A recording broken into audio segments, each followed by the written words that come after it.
Hi, I'm Judy Vitale of readthestars.com and welcome to your January 2013 monthly overview.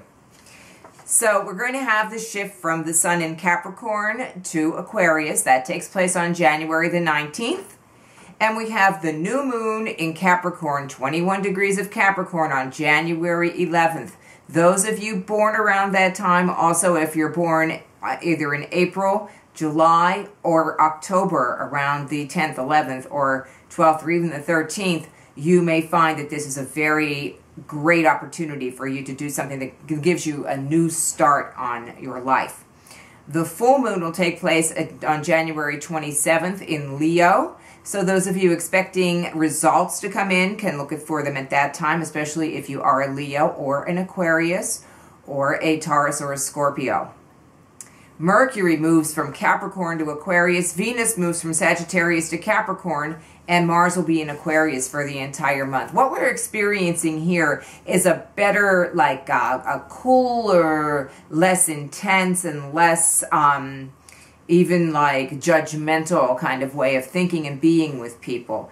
And Aquarius does have a way of having a laissez-faire in letting everybody have their say and including as many people as possible into the community.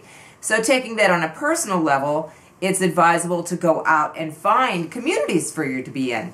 Join that group that you wanted to go skiing with, or, do something with yourself. Don't sit around and complain about how miserable you are because you don't have any friends, because you have plenty of opportunities this month to gain new friends. Now, Jupiter is going retrograde. It's the only planet going retrograde, and that's the other reason why I would say January is a good month to get going, because the rest of the year, we have a lot of retrogrades this year. So we're going to enjoy and look back on January saying, gee, only Jupiter was retrograde. And what we're going to be doing is going back and looking at the opportunities that we have had since early June in order to cash in on them or decide which ones that we're going to move forward with. The rest of the other planets, Saturn, Uranus, Neptune, Pluto, are staying put. This is the time of the year, of course, when the sun makes its turn from the dead of winter and it starts to go through spring. So try to think about that while you're sitting there shivering with your teeth chattering, that we're at least moving towards spring. So that's a good thing. And if you enjoy winter, get out there and do something active. Snowshoe, ski, just take a hike, do something. Get outdoors and enjoy that feeling of everything being frozen over, because it really is a kind of a fresh feeling.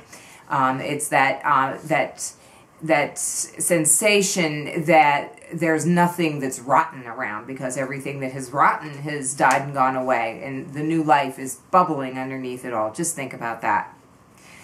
So the moon cycles, again, I think are also going to put the emphasis on work and leadership. So those of us who are really pushing forward with work projects are going to find that this is a way for us to put extra energy behind our projects. As far as love life is concerned, this isn't a really romantic time, even though we have Valentine's Day coming up next month in February. Maybe we have it there to remind us about love, because while all the planets are the small planets like the Sun and Mercury and Venus are in the Capricorn Aquarius sector, where they're kind of cooled off to like any kind of real passionate kind of thing going on.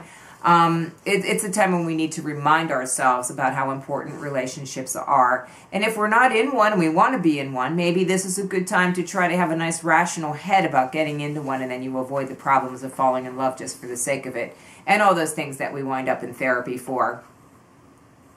Jupiter will come out of retrograde at the very end of the month.